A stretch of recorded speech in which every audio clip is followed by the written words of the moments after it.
Não existe salvação sem Cristo. A palavra diz em 2 Timóteo 2,10 que os eleitos de Deus, eles vão obter a salvação que está em Cristo. Não existe vida eterna sem Cristo. 1 João capítulo 5, versos 6 a 12, a vida eterna está no seu Filho. Nós não podemos fazer absolutamente nada com produtividade espiritual no avanço da fé, de glória em glória, de fé em fé, avançando em direção para alcançar aquilo pelo qual nós já fomos alcançados, como Paulo fala em Filipenses capítulo 3, versos 12 a 16.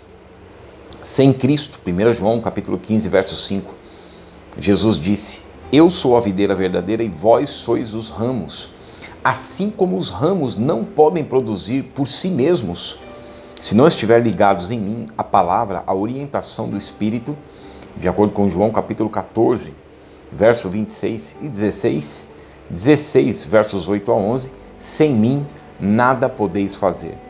Não existe, nós não podemos escapar do juízo vindouro, se não estivermos em Cristo. João capítulo 5, verso 24, Jesus disse: aquele que crê em mim, ele passou da morte para a vida, tem a vida eterna e não entrará em confronto com o juízo, em rota de colisão com o grande trono branco.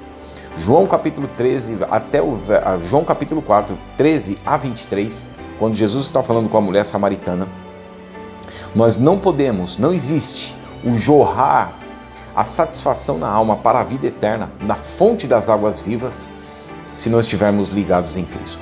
Não existe o perdão dos pecados para a remissão, se não estivermos ligados ao nome de Jesus. Lucas 24, 47, e que em seu nome se pregasse arrependimento para a remissão dos pecados.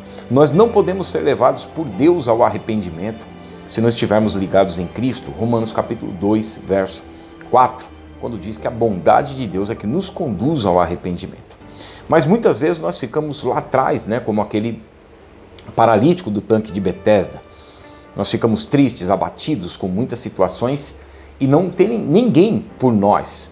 Porque se aquele versículo, que diz que os anjos moviam as águas e quem chegasse primeiro seria curado, então Deus estaria privilegiando aquele que mais pode, e Deus não faz isso. Por isso que Jesus foi lá atrás e disse para aquele homem: queres ser curado?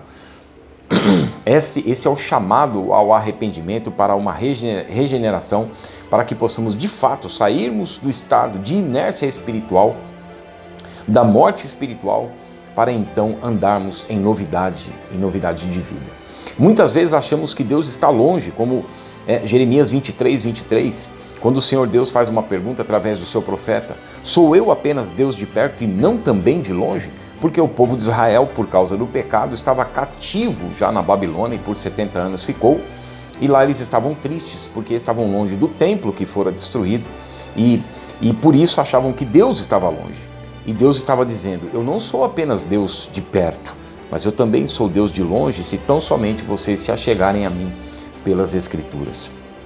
Em Atos 17, 27, muitas vezes nós estamos no estado de escuridão, de frieza, de tristeza espiritual, e muitas vezes, como uma pessoa com deficiência visual, nós começamos a palpar, a tatear a parede para ver onde nós estamos, porque nós não estamos enxergando nada, não estamos conseguindo de fato ver a veracidade dos fatos. E Paulo disse que Deus não está longe de cada um de nós, se nós progredirmos mesmo dessa forma. O que devemos fazer então? Como o salmista Asaf.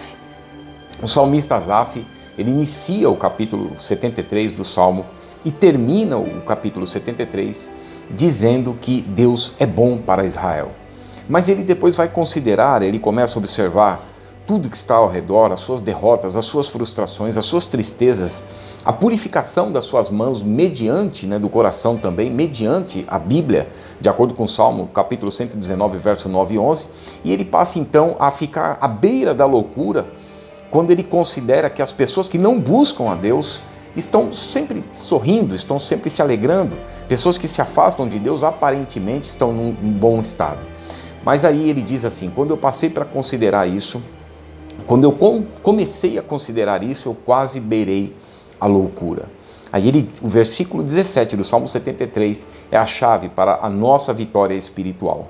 Quando ele disse: até até, ele usa esse vocábulo, até que você entenda que todo o seu sofrimento, que toda essa sua luta nessa área espiritual, que todo esse empenho que você tenta colocar com as suas próprias forças para vencer o seu desânimo, as suas tristezas, a sua frieza, a sua frustração, o pecado, tentando com a sua própria força, não vai adiantar de nada.